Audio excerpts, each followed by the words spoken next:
Jadi ketika komplain dan kita mampu menyelesaikannya dengan segera, maka itu menjadi positive promotion. Karena apa? Dia jadi keluarga di kita, di mana segala masalah kita bukan bisa menyelesaikan, tetapi bisa jadi kita cuma pendengar dan dia selesai. Bisa jadi harus di follow up dan ada jawaban, selesai. Bisa jadi tidak terselesai di follow up, tetapi mereka merasa bahwa mereka sadar bahwa kita membantu. Ternyata itu salahnya nasabah.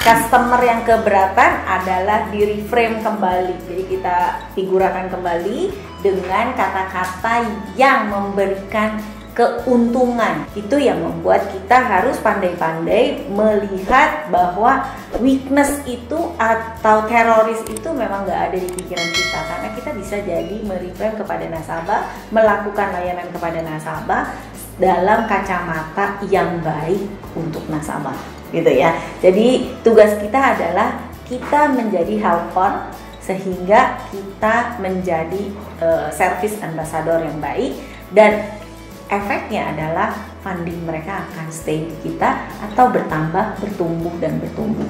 Itu adalah siklusnya. Nah, kemudian kalau keberatan tidak ada terjadi apa-apa, semua hanya ada di pikirannya dia. Nah, kenapa harus di reframe? Untuk itu, maka yang sekarang ini adalah munculnya masalah. Nah, apa aja sih yang terjadi sehingga nasabah sangat marah? Kalau nasabah udah sangat marah, dia rela bayar berapapun, keluarin uang berapapun untuk menyelesaikan amarah dia. Jadi dia bukan karena marah terus dia tidak mau kekuatannya marah itu luar biasa, di mana dia seorang nasabah yang marahnya tidak terselesaikan rela akan maju sampai manapun. Yang paling terutama yang merugikan adalah yang paling pertama adalah dengan adanya sosial media, dengan adanya teknologi itu bisa jadi viral. Nah, yang rugi siapa? Kita. Jadi ketika komplain dan kita mampu menyelesaikannya dengan segera, maka itu menjadi positive promotion. Karena apa? Dia jadi keluarga di kita, di mana segala masalah kita bukan bisa menyelesaikan, tetapi bisa jadi kita cuma pendengar dan dia selesai. Bisa jadi harus di follow up dan ada jawaban, selesai. Bisa jadi tidak terselesai di follow up, tetapi mereka merasa bahwa mereka sadar bahwa kita membantu. Ternyata itu salahnya nasabah. Nah, itulah yang membuat kita dan nasabah sama-sama menjadi dekat. Ya, itulah maka kenapa kita harus menyelesaikan customer complaint. Apa aja faktor yang membuat nasabah marah?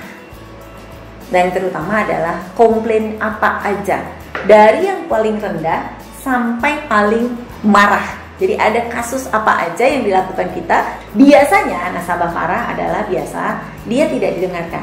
Yang ada.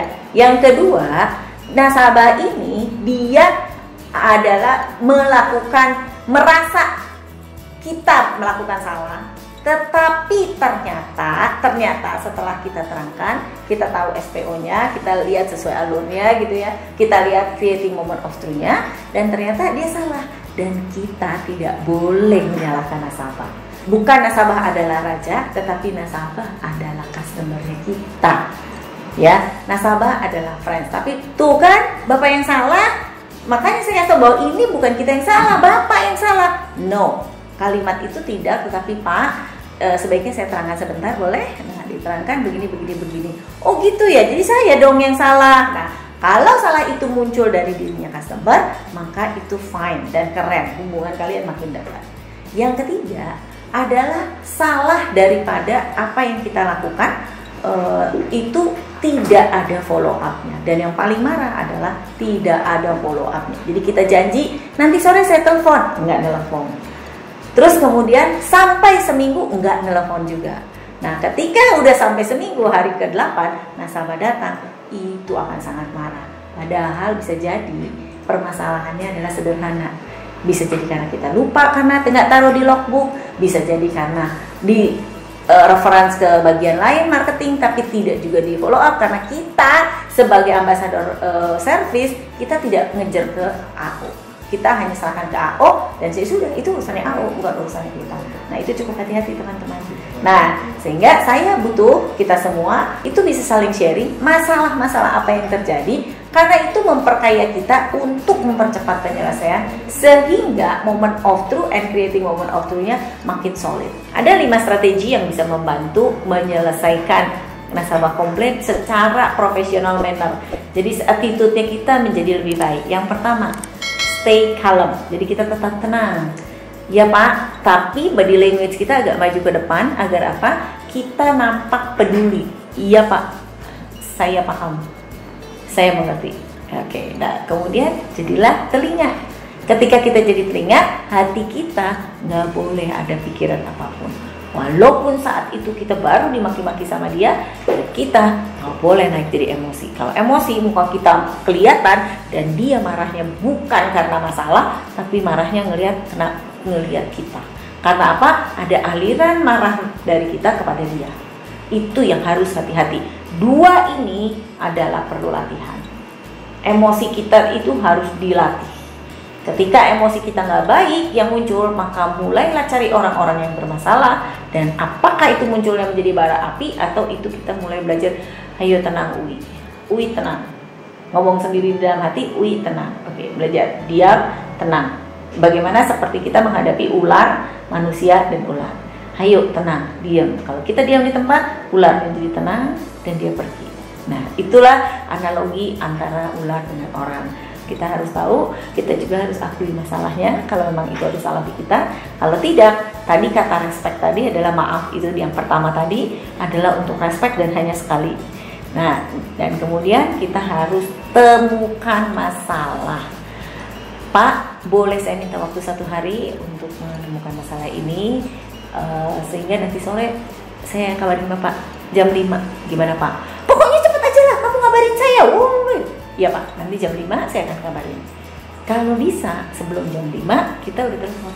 Pak, masalahnya masih belum selesai, tetapi masalahnya sedang diselesaikan, tetapi masih dalam proses.